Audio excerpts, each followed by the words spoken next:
ভয়ঙ্কর একটা জায়গা।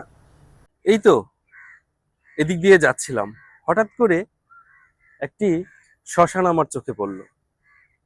শ্মশান, যেই শ্মশানে এত সাধের আমাদের যে শরীর, যারা হিন্দু ধর্মাবলম্বী রয়েছে, যারা সনাতন ধর্মের, তাদের দেহ এইখানটায়, এই যে ভিতরেই পোড়ানো হয়।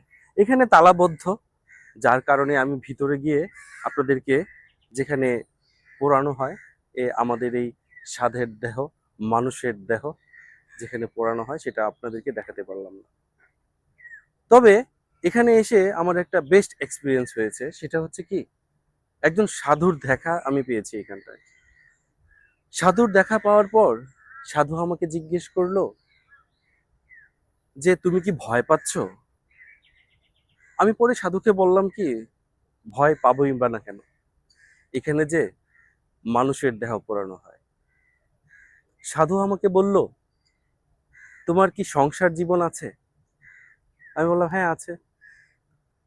কই তুমি তাহলে তো জীবন্ত পুড়ছো, জীবন্তই জ্বলছো, তাহলে শ্মশানকে কেন ভয় পাচ্ছ? আমি সাধুর কথা শুনে খুবই অবাক হয়েছি। কেন অবাক হয়েছি?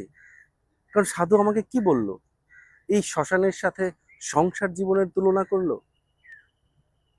পরে সাধু আমাকে বলল যে তুমি তোমার পরিবারের জন্য এত পরিমাণ করছো, তোমার সন্তানের চাহিদা পূরণ করছো, তোমার মা বাবার চাহিদা পূরণ করছো, তুমি তোমার ওয়াইফের চাহিদা পূরণ করছো, আশেপাশের যারা তোমার কাছে চাহিদা করে সবার চাহিদা তুমি পূরণ করছো, কারণ তোমার আছে দেয়ার মতো ক্ষমতা, কারণ তুমি দায়িত্বে আছো ওদের, তোমার পুরো পরিবারের। তুমি যখন থেকে তাদের চাহিদা পূরণ করতে পারবে না, ঠিক তখন থেকেই দেখবে কি, তোমাকে ওরা আর তোমাকে ভালোবাসছে না, তোমাকে মূল্য দিচ্ছে না। পরিশেষে সাধু আমাকে এটাই বোঝানোর চেষ্টা করলো যে আমি আমার পরিবারের জন্য যতদিন করতে পারবো, আমার ঠিক ততদিন মূল্যায়ন আছে। আর আমি যদি না করতে পারি, তাহলেই আমার মূল্যায়ন শেষ হয়ে যাবে। মা বাবার মন রক্ষা করা, বউয়ের মন রক্ষা করা, পরিবারের মন রক্ষা করা, সন্তানদের মন রক্ষা করা, আশেপাশের মানুষের মন রক্ষা করা, এই সকল কিছুই কিন্তু একটা পুরুষের জীবনে বিশাল বড় বোঝা। আর এই যে বোঝা, সবাইকে সমানভাবে খুশি করতে না পারা, এর থেকে বড় সংসার জীবনে যে বাস্তব যে অভিজ্ঞতা, এই অভিজ্ঞতা থেকে জ্বলন্ত চিতার আগুনও একই রকম। আমরা যারা পরিবারের দায়িত্বে আছি, আমরা যারা পরিবার নিয়ে ভাবি, পরিবার নিয়ে আমরা যারা চিন্তা করি, যারা পরিবারের গ্লানি টানি, পুরুষ মানুষ জন্মেই হয়েছে যেন তার পরিবারের জন্য। আর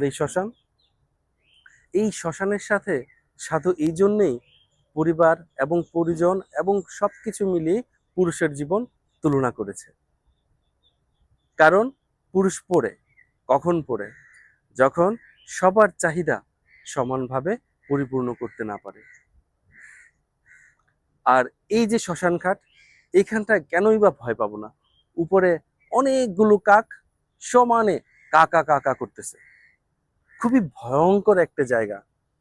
এখানে আপনি যদি দিনের বেলাও আসেন, তারপরেও আপনি ভয়ই পাবেন। কারণ এখানে প্রচুর পরিমাণে পোড়া মাটি পড়ে আছে।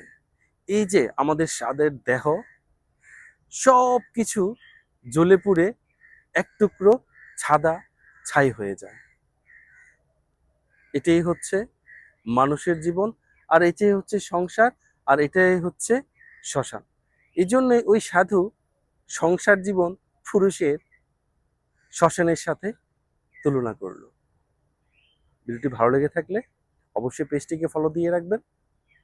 এরকম সকল ভিডিও পেতে অবশ্যই লাইক কমেন্ট শেয়ার করতে ভুলবেন না।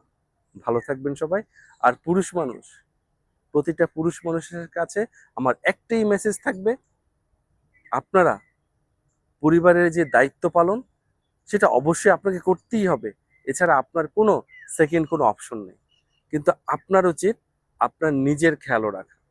আর নয়তোবা এই যে এই শ্মশানের মতোই আপনাকেও পড়তে হবে সারাটি জীবন, আর বিনিময়ে আপনি কিছুই পাবেন না। ভালো থাকবেন। আল্লাহ হাফিজ।